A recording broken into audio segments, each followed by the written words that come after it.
Registered voters turned out and voting in several locations has been suspended. The Constitution says all constituencies have to vote.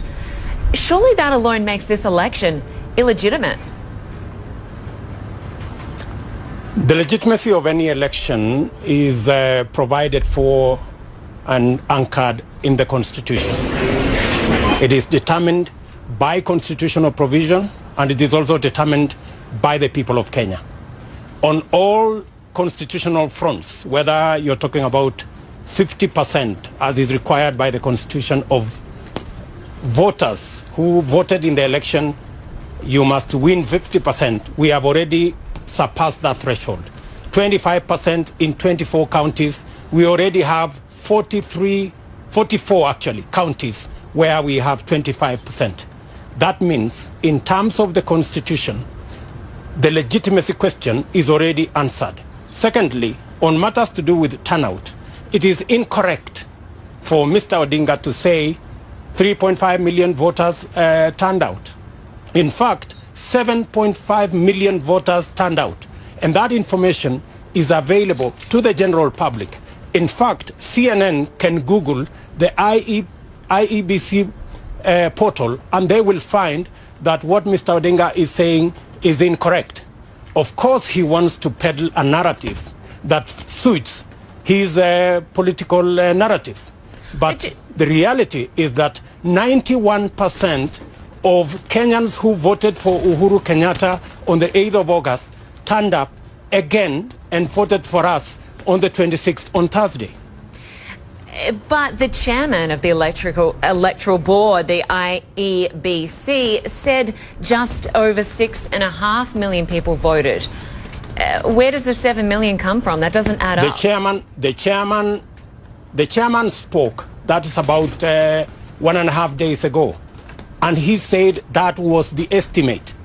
As it is now, the chairman is at the National Tallying Center, and he is presiding over this exercise where the tally is now at close to 7.5 million.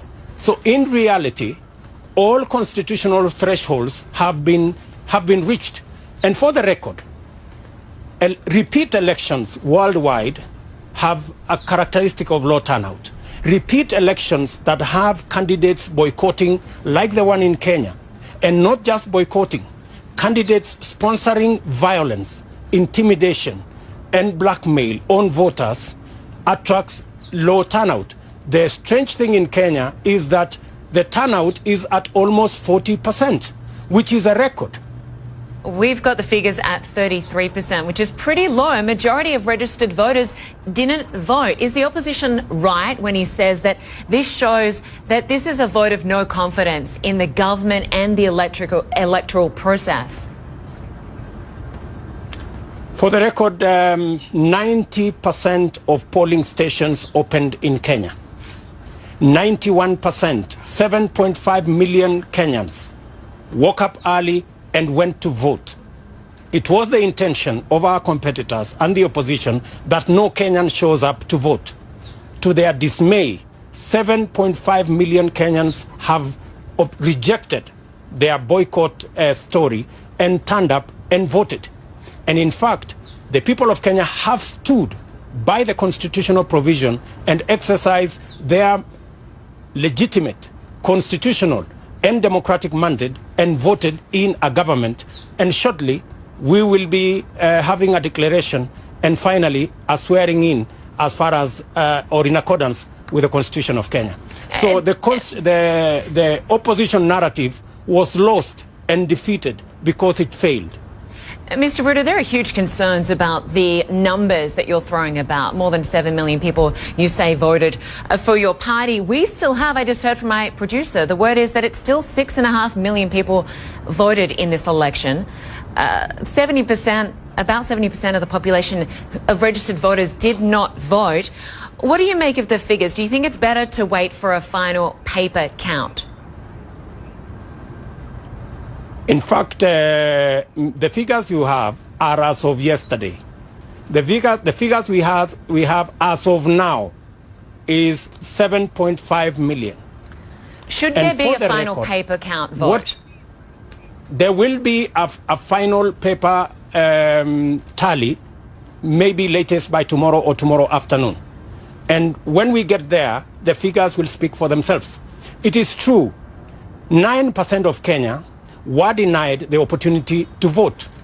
And they were denied the opportunity to vote because of violence sponsored by our competitor in his region, where citizens were denied the chance to vote by organized militia that ensured that election officials and election materials never made their way to polling stations.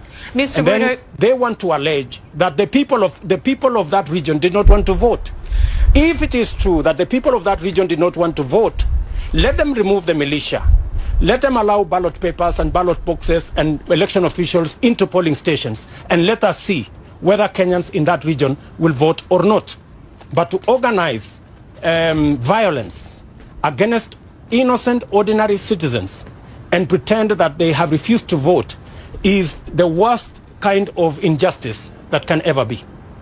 Mr. Ruto, we'll have to leave it there for now. Certainly many more questions I have, but we'll have to leave it there for now. Thank you very much for your time.